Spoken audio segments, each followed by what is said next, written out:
Why would you want to collect DVDs in 2025?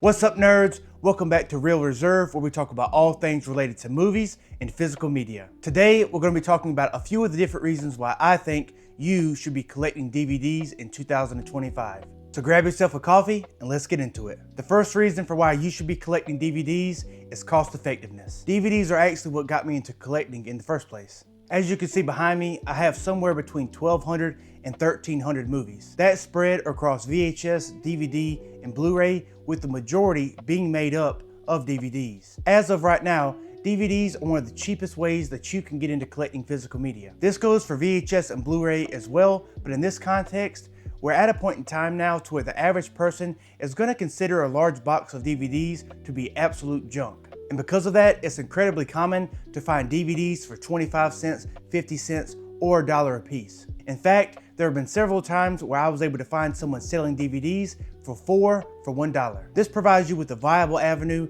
in order to start collecting the movies that you love and the ones that you want to have in your own personal collection. It also provides you with the means to find the cheaper counterpart of a more expensive Blu-ray release. For example, I'm a big fan of the Ernest movies. Here I have Ernest Scared Stupid on DVD.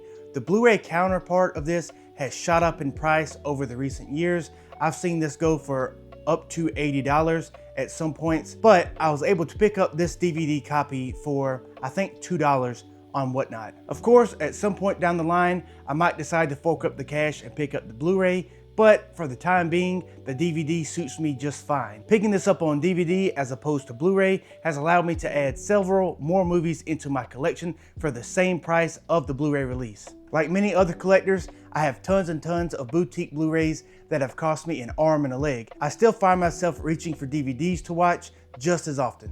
Overall, DVDs are a great, cost-effective way for you to jumpstart your collection and dive into the world of collecting physical media without breaking the bank.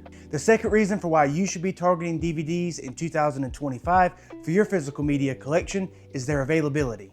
At this point in time, I have not found one thrift store, pawn shop, or antique mall that didn't have a ton of DVDs available for sale. Even then, Facebook Marketplace in my area is riddled with people who are looking to sell entire boxes full of DVDs on the cheap. There's actually a Goodwill about 2 miles away from my house that I tend to hit 1 to 2 times a week.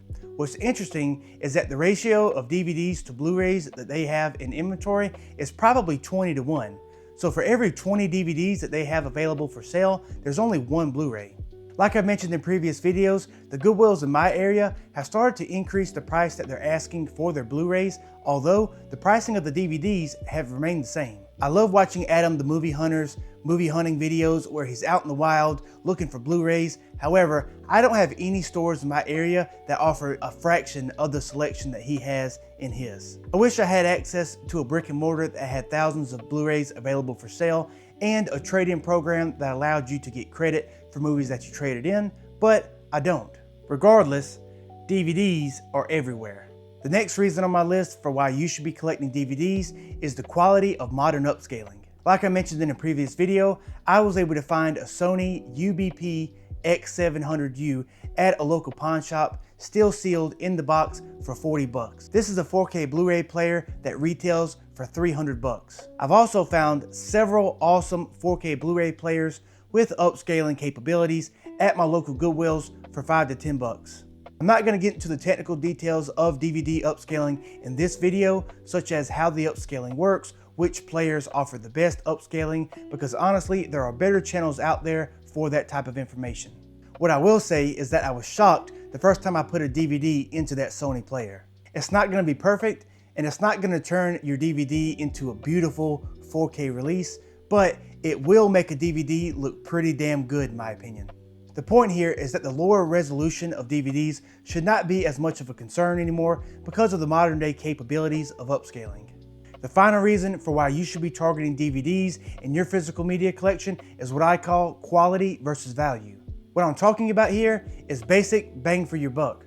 Comparing a DVD to a boutique Blu-ray, of course I get more quality with the Blu-ray, but do I get anywhere near the value is the question. This is going to vary from person to person depending on how you personally define value, but in my opinion, value comes down to what do I get for my money? And does that quality increase give me a decent value in return? Don't hit me in the comments too hard for saying this, but let's be honest. The majority of the awesome 4K Blu-rays that come out that have the awesome artwork that you want to pop up on your shelves are absolute garbage movies. A boutique label will take a crap movie, do a 4K rescan of it, slap some awesome artwork on it, and we will eat it up for 50 bucks. Before you start typing in the comments, I am not hating on anyone that collects boutique Blu-rays. Like I mentioned, I have a ton of them in my collection. What I am saying is that it's really easy to get caught up in the fear of missing out and in the endless loop of searching for quality. Here's a good example of this. In a recent video, I talked about picking up the Arrow release of the 2003 remake of the Texas Chainsaw Massacre. And on that day, I had to fight the urge to pick up Texas Chainsaw Massacre the beginning as well. Of course, Rotten Tomatoes is not the sole determinant of the quality of a movie, but hear me out. Texas Chainsaw Massacre the beginning has a collective 16% on Rotten Tomatoes. For all intents and purposes, that movie is god-awful, but the fear of missing out makes us crave that 4K release and that awesome artwork from Arrow. The point is that the quality of that release is incredibly high, but the value, in my opinion, is low, and that serves as a great candidate for something that I would pick up on DVD. If for some reason I get the itch to watch that movie, I'm sure I could pick up the DVD of it for dirt cheap. And with the upscaling, it's not going to be the quality of that Arrow release, but it's going to be watchable.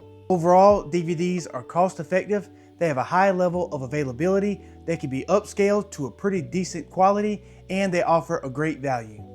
Marvel Man Cave on YouTube made a great video recently where he talked about collecting what you love regardless of the format or the stigma that comes with it. What I would offer to that mantra is collect what you love, and you don't have to break the bank to do it.